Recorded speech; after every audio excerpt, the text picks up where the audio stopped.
नमस्कार दोस्तों, स्वागत है आपका हमारे चैनल फैक्ट चेक पर। दोस्तों आज हम बात करेंगे राकेश झुनझुनवाला, जिन्हें बिग बुल और वॉरेन बफेट भी कहा जाता है। कैसे इनकी नेटवर्क 5,000 रुपए से 45,000 करोड़ रुपए पहुंच गई।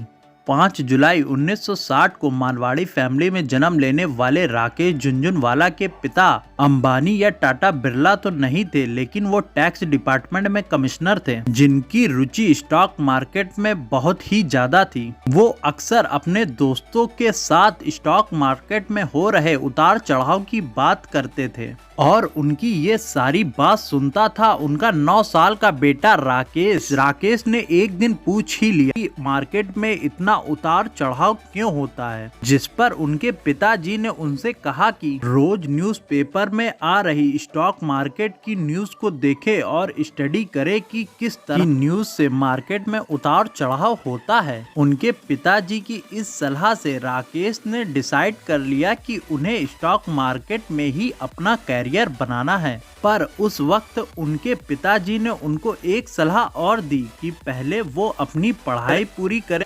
ताकि स्टॉक मार्केट में कुछ भी हो लेकिन उनके पास उनकी डिग्री होगी और वो उससे कुछ भी कर सकते हैं आगे चल के।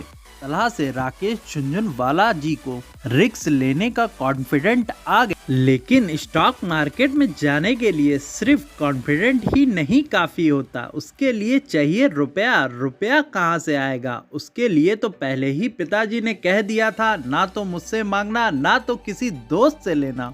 तो ऐसे में राकेश गए अपने बड़े भैया के पास, जो खुद चार्टर्ड अकाउंटेंट थे। उन्हीं के क्लाइंटों को स्टॉक मार्केट की सारी बात बताकर राकेश झुनझुनवाला ने एक क्लाइंट से 2,50,000 रुपए लिए और दूसरे से 5 लाख रुपए लिए। राकेश ने उनसे कहा कि वो उन्हें दुगना रिटर्न देंगे और फिर राकेश झुनझुनवाला ने लिया अपना पहला शेयर। राकेश ने टाटा टी के 5,000 शेयर 43 रुपए के दाम से खरीदे, जिनकी कीमत 3 महीने में ही 143 रुपए हो गई, जिससे राकेश को पूरा 3 गुना प्रॉफिट हो गया। यहीं से राकेश झुनझुनवाला ने अपना ट्रेडर्स बनने का सफर शुरू किया, बिना किसी गॉडफादर, बिना किसी टेक्नोलॉजी के। वैसे वॉरेन बफेट से याद आया कि राकेश झुनझुनवाला को इंडिया का वॉरेन बफेट इसलिए कहते हैं क्योंकि दोनों को ही मार्केट में रुचि कम उम्र में ही हो गई थी और दोनों ने बिना किसी की मदद के आज इतना बड़ा नाम बनाया हुआ है। नाम बनाने का सफर इतना तो आसान नहीं था। टाटा टी के शेयर बेचने के बाद झुनझुनवाला ने अच्छा खासा प्रॉफिट तो बनाया हुआ था, लेकिन उनके शुरुआती कुछ साल उनके लिए बहुत ही डिफिकल्ट थे। लेकिन फिर उन्होंने अपनी लाइफ की बहुत ही इम्पोर्टेंट फिलॉसफी का इस्तेमाल किया, जिसका नाम है रिस्क। रिस्क इसलिए कह सकते हैं क्योंकि राकेश झुनझुनवाला ने अपने लाइफ में बहुत बड़े बड़े रिस्क लिए थे, जिसके कारण ही आज इंडिया के रिचेस्ट लोगों की लिस्ट में 16वें नंबर पर राकेश झुनझुनवाला जी का नाम आता है। उनके सबसे बड़े और सबसे पहले रिस्क में नाम आता है 1986 के साइसा गोवा स्टॉक्स का, जिसे आज लोग वेदांता लिमिटेड के नाम से जानते हैं। 1986 में यह काफी घाटे में चल रही थी क्योंकि आयरन इंडस्ट्रीज के दाम काफी लो हो गए थे।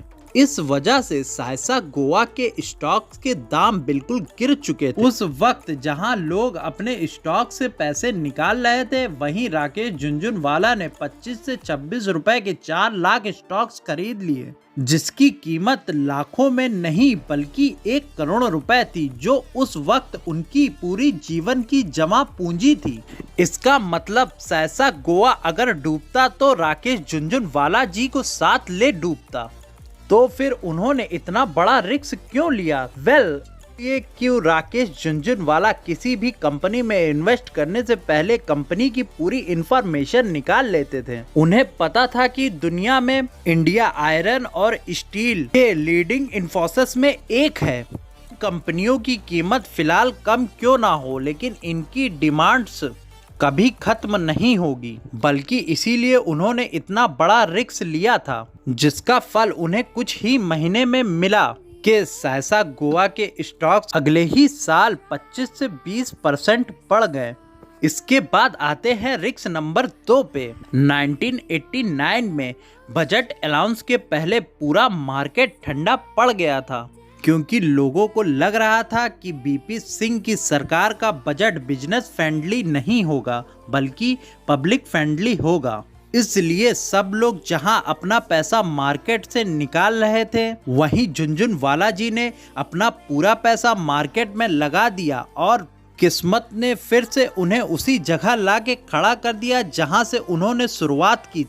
फैसला गलत और सब कुछ खत्म। जैसे ही बजट अनाउंस हुआ, लोगों को लगा वीपी भैया तो गलत नहीं थे, बजट तो बिल्कुल बिजनेस फ्रेंडली है। फिर से लोग अपना पैसा स्टॉक्स में डालने लगे और स्टॉक्स की कीमत बढ़ी और झुनझुनवाला ने कुछ ही महीनों में अपना प्रॉफिट बना लिया।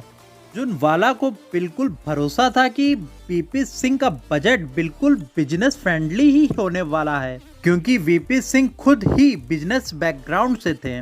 पर उन्होंने अपनी जिंदगी का सबसे बड़ा रिस्क और सबसे बड़ा प्रॉफिट स्कैम 1992 के समय पे ही करा था, जिसमें उनकी मदद राधा कृष्ण दमानी जी ने की थी।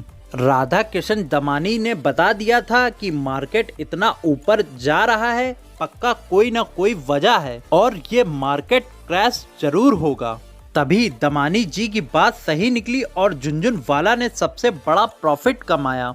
झुनझुनवाला जी ने अपना इतना बड़ा नाम सिर्फ रिस्क लेकर ही नहीं बनाया, बल्कि उनका पेशेंस लेवल भी बहुत ही अच्छा है।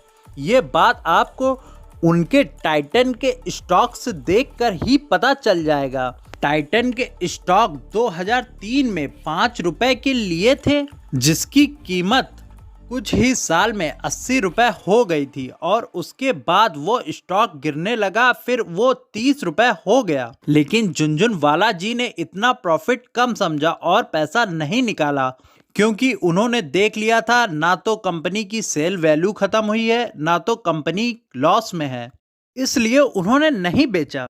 आज जो स्टॉक राकेश झुनझुनवाला ने 2005 में 5 रुपए का लिया था, उसकी कीमत 1182 रुपए है, जिसके कारण राकेश झुनझुनवाला जी ने 900 करोड़ का प्रॉफिट कर लिया। उम्मीद है दोस्तों आपको हमारा वीडियो पसंद जरूर आया होगा। कृपया लाइक और सब्सक्राइब करना मत भूलिएगा। मिलते हैं अगले वीडियो में।